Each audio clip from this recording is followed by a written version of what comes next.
Wannan shine garin da ake kira da suna Jalam. Garin ya kasance a yankin ƙaramar hukumar Dambam ta jihar Bauchi. Jalam na da dogon tarihi mai ban al'ajabi, kuma yana da yawan mutanen da suka kai ɗaruruwan dubunnai. Kabilar wannan gari dai su ake kira da karai-karai, a inda kashi 90 na al'ummar musulmai ne, a yayin da ragowar kashi 10 suka kasance mabiya addinin Kirista da kuma na gargajiya.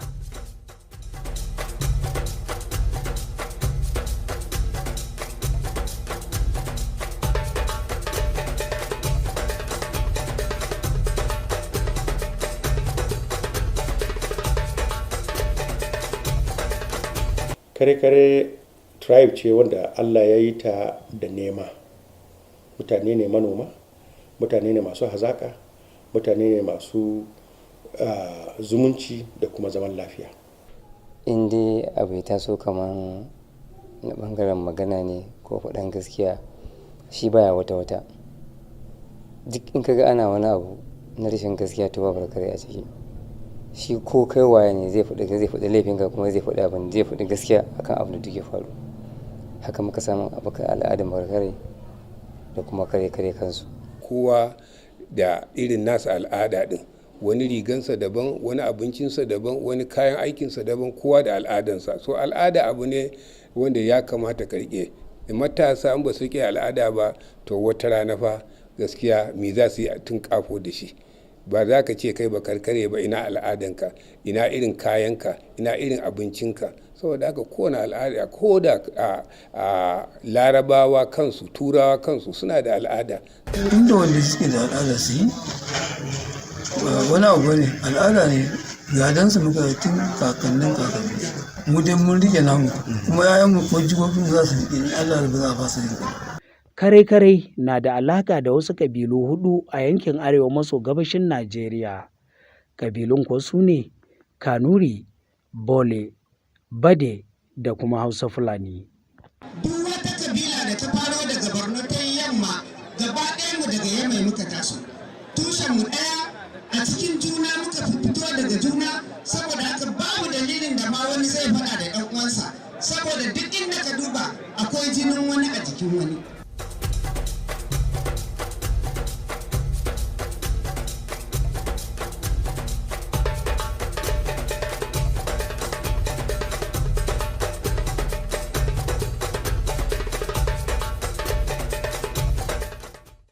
Garin Jalam na zagaye da faɗin ƙasar noma a matsayin babbar sana'ar mutanen garin. Harshen kare-kare na da tarihi na alaƙa da harshen Hebrew da na Larabci, a inda aka ce mutanen sun samo asalinsu ne daga ɗaya daga cikin daulolin Larabawa da ake kira Yemen. Lokacin da aka taho daga can Yemen aka zo aka yi ta branches dai a wurare, to ƙarshe wasu kare-karen ba su iso nan ba, sun tsaya a can baya, ba iso sunan Jalam ba. Waɗansu kare-karen kuma an zo nan da su ba su ɗau lokaci ba, suka wuce suka tafi wurare irin su kusan dai Kano can, irin su Gwaram, su Auyau da sauransu, suka babbaza a wancan wuraren.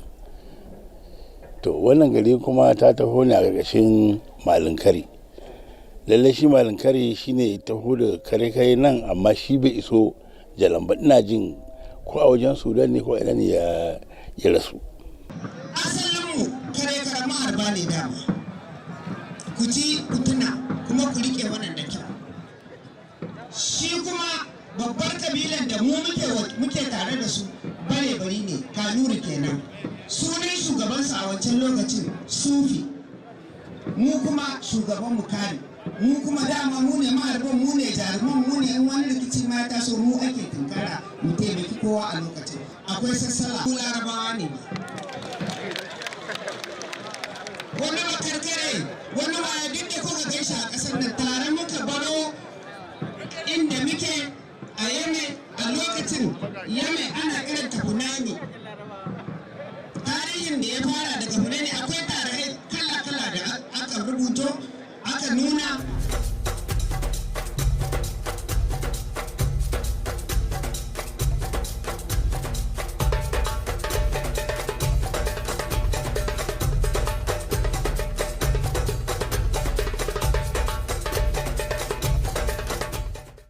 Shi wannan harshen na kare-kare, wato dangin harsunan ƙasashen Asiya, ana samunsa ne kaɗai a nan Najeriya.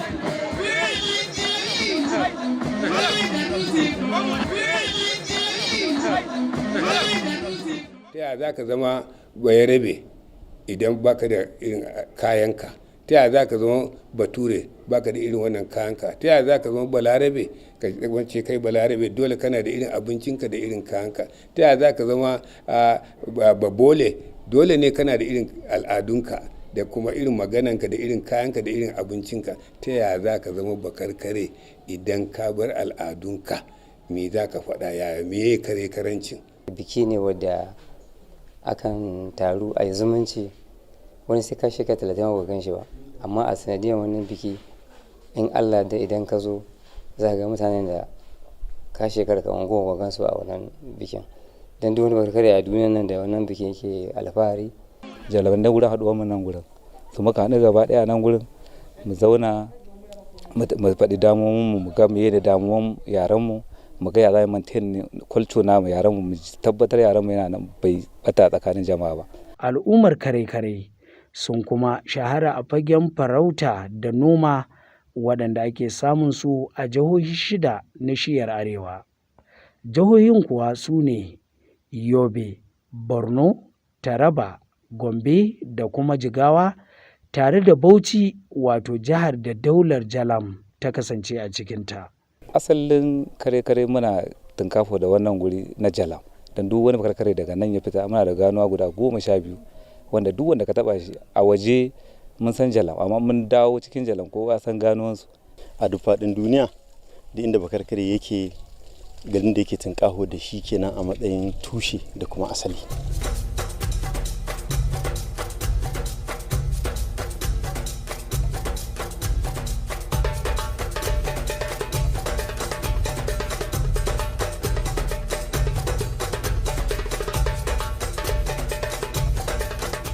Lokacin jaruman nan idan an zo yau in aka zaɓi wannan dalilin tsufa ko shekaru ko mutuwa, sai a zo a sake duba cikin ganowoyin nan da muke da su, a sake kuma zaɓen wani.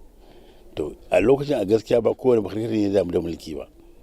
In an zo zaɓen akan zaɓi wanda yake da sha'awa kuma wanda yake da ƙarfin gwiwan yin wannan jaruntan, har ya zuwa 1913.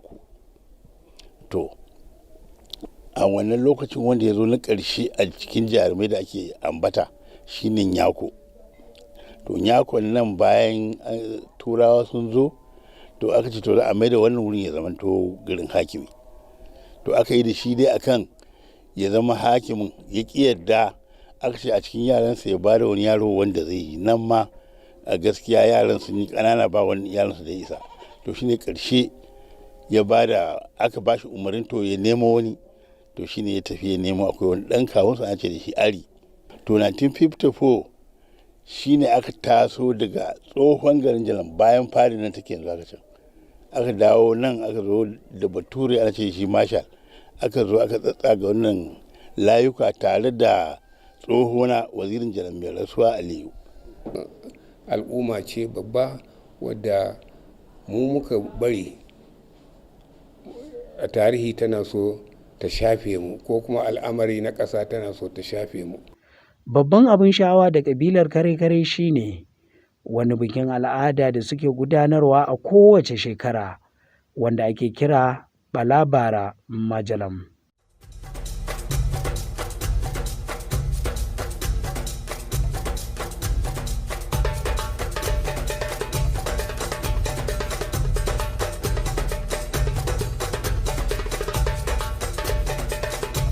Lokaci ne wanda an yi shuka, an yi noma, an yi harvest, an cire abincin da aka shuka, wanda suka tara shi a jeji, sai bayan wajen November, December, January su je su sussuke su mai da shi gida, duk an gama aikin gona da kasa.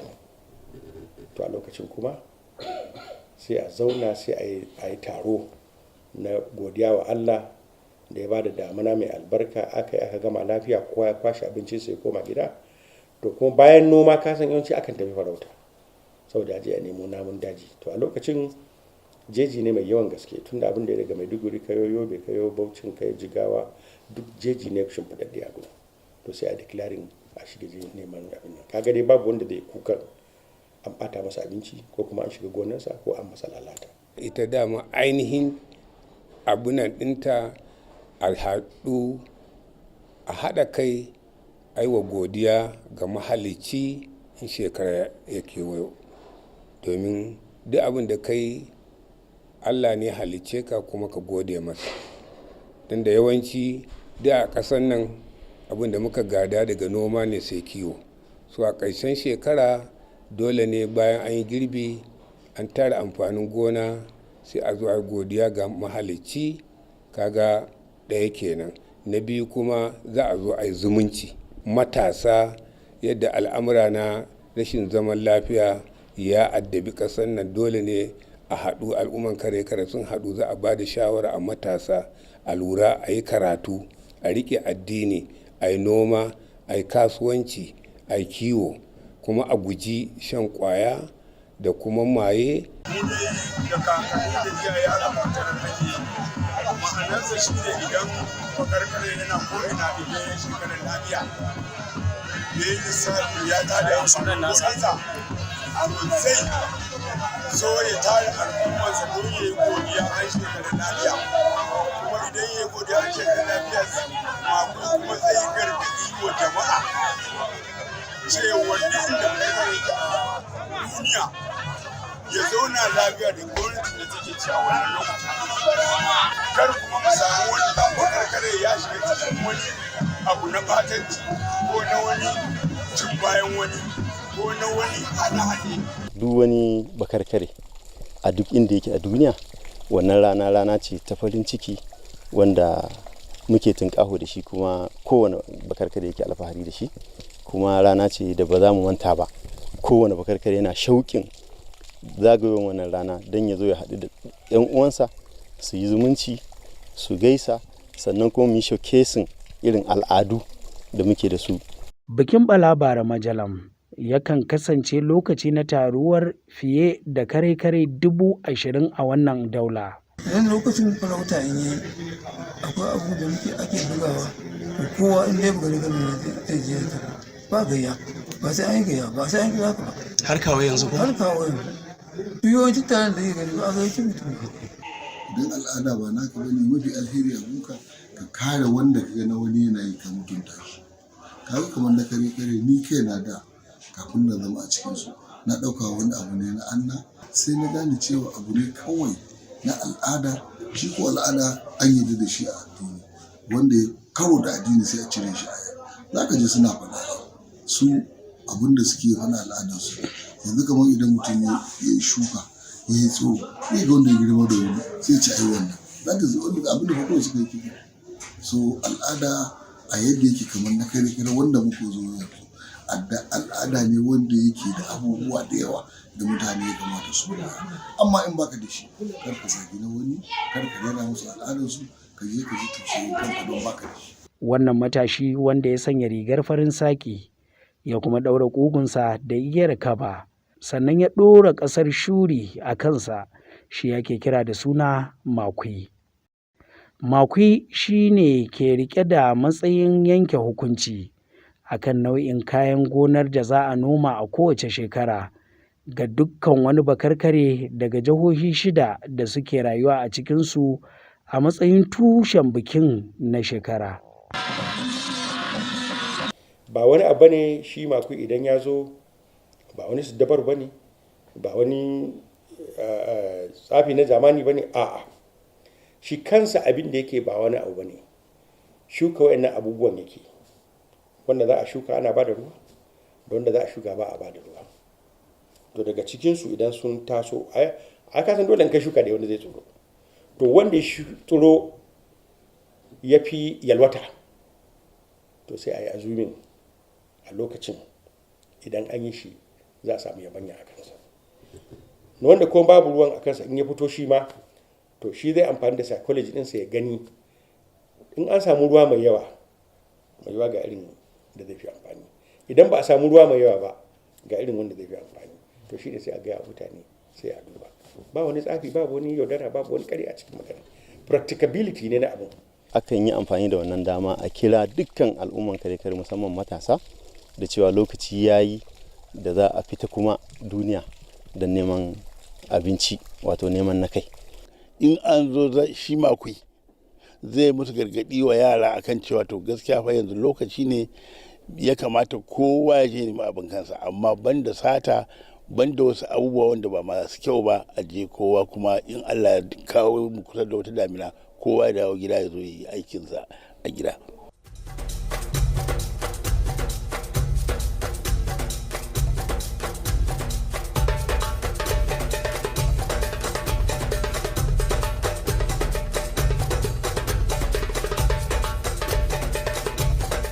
Wannan ita ce dabarar gargajiya da makui ke amfani da ita domin fahimtar irin kayan gonar da za su fi tasiri a lokacin noma, a inda daga ƙarshe ya yi umarni da a noma wake da gero a noman bana. Shekara-shekara kuma idan suka yi noma suka yi abubuwansu na shekara, Allah ya musu arziki a kai, sai su godiya wa Allah subhanahu wa ta'ala su yi wannan aiki. Fatanmu shine wannan biki ne na al'adan kare-kare wadda kuma ba ma so mu bar shi ya lalace. Muna so a kullum tarihi ya maimaita kansa saboda shine asalin abin da kare-kare ke gadara da shi kenan. Kowa da al'adarsa, kowa ya riƙe al'adarsa. Kada ka ce ka bar shi wani zira. To in Allah da muku ba za mu bar namu ba. Mun riƙe, muna ba shawara a sauran al'umma inda wanda suke da al'ada su yi. Wani abu ne, al'ada ne, gadansa muka yi tun kakannin kakanni.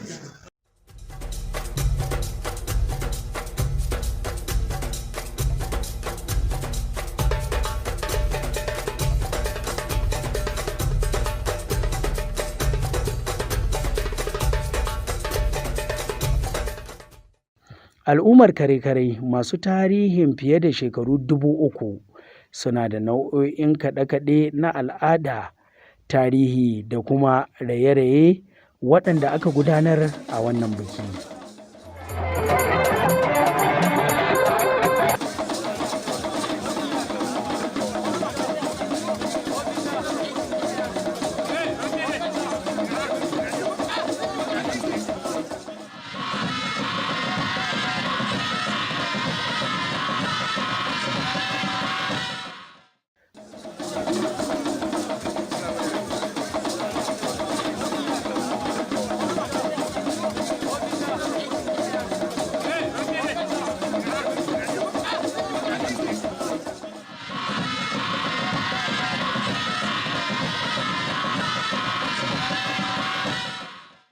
Wannan bakarkare ya ce ya taho ne tun daga garin Potiskum na jihar Yobe domin ya kalli wasu bishiyoyin kuka na tarihi guda biyu waɗanda suka dunƙule suka zama bishiya guda kamar yadda ya gada tun iyaye da kakanni. Ni yanzu da na zo gurin na gani wancan kukan dama ne zan zo in gewaya ta in na gantar shi ke nan ni komai ina ya in kalli wannan bishiyan kukan in na kalla to ni shi ke nan komai ina ya gani. Me matsayin bishiyar kukar a tarihi? Matsayin bishiyar kuka a tarihi ba a taɓa yi a ce bishiya iya saman bishiya ba sai dai a wannan bishiyan kuka iyakan kuka. To ni dalilin abin da yake kawo ni kenan, amma ni in zo in ganta.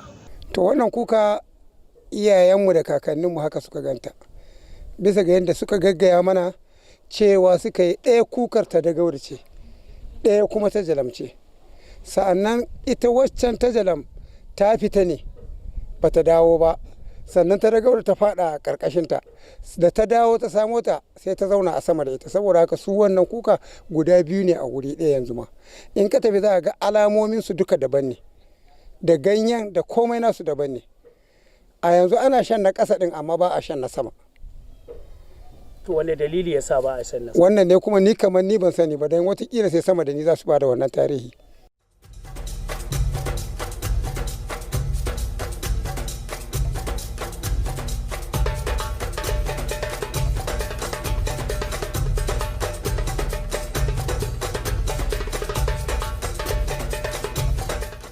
Ba wai a matsayin bikin shekarar kaɗai ba, Bala Bara Majalam na tunasar da al'ummar kare-kare irin tarihin da ke ƙunshe a cikin asalinsu, tsarin gudanar da rayuwarsu da kuma na tattalin arzikinsu.